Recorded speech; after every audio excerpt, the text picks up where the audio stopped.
Selamat pagi semua. Perkenalkan, nama saya Nur Intan Lanita dengan NIM 18100 dari kelas B. Hari ini saya akan memaparkan materi mengenai pengaturan ultrasonografi. Yang pertama yaitu definisi dari ultrasonografi. Ultrasonografi atau USG adalah alat pemeriksaan dengan menggunakan ultrasound atau gelombang suara yang dipancarkan oleh transducer.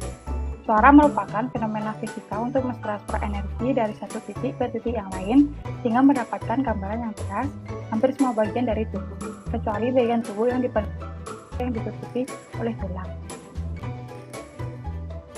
Selanjutnya yaitu jenis ultrasonografi.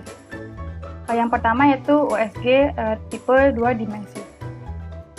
USG 2 dimensi menghasilkan gambar datar yang tidak terlalu jelas karena terlihat hanya dari satu sisi. USG ini dapat digunakan untuk melihat organ-organ internal, melihat gerakan bayi, mengukur panjang dan berat janin, bahkan bisa untuk mendeteksi kelainan sebesar 80-90%. Jenis yang kedua yaitu USG tipe 3 dimensi. USG ini menghasilkan gambar 3 dimensi yang lebih detail. USG ini dapat digunakan untuk melihat anatomi tubuh janin dan mendeteksi kondisi kelainan pada janin, seperti kelainan bibir cunding atau bayi terlilit tali pusar. Jenis yang ketiga yaitu USG 4 dimensi. USG ini paling canggih karena dapat menghasilkan gambar 3 dimensi, lebih detail, akurat, dan tampak seperti aslinya sehingga seperti sebuah film. USG ini dapat mendeteksi kelainan pada janin dengan lebih jelas, seperti kelainan plasenta dan kehamilan eksklusif. Selanjutnya yaitu komponen dari USG. Yang pertama ada display atau monitor.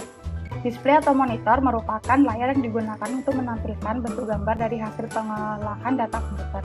Yang kedua yaitu transducer. Transducer adalah komponen USG yang ditempelkan pada bagian tubuh yang akan diperiksa.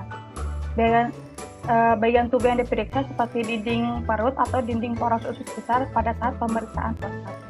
Yang ketiga yaitu push control. Alat ini berfungsi sebagai penghasil tegangan untuk merangsang kristal pada transducer dan membangkitkan pulsa ultrason. Yang keempat yaitu keyboard. Keyboard berfungsi untuk memilih mode-mode yang akan digunakan pada saat pemeriksaan. Yang kelima ada CPU. CPU berfungsi untuk mengolah data yang diterima dalam bentuk gelombang. Yang keenam ada disk storage. Disk storage berfungsi untuk penyimpanan data yang direkam saat alat USG dioperasikan. Dan yang terakhir yaitu printer. Printer berfungsi untuk mendokumentasikan gambaran yang ditampilkan oleh tabung sinar kapurnya. Adapun kelebihan dari USG yang pertama yaitu tidak menimbulkan rasa sakit, tidak memerlukan jarum, suntikan ataupun sayaran. Menggunakan radiasi sehingga dinilai lebih aman, dapat mendeteksi berbagai masalah pada jaringan tubuh, pembuluh darah dan organ tubuh, dan yang terakhir dapat diakses secara luas dan lebih murah. Sedangkan kekurangan dari USG yang pertama, alat USG memiliki masalah dalam menembus tulang, performasi USG kurang baik bila terdapat gas di antara transducer dan organ tubuh yang diamati, serta tanpa adanya tulang atau udara, kedalaman penetrasi ultrasonografi terbatas. Sekian presentasi yang bisa saya sampaikan. Apabila ada kesalahan kata pada saat memaparkan materi, saya memohon maaf. Sekian, terima kasih.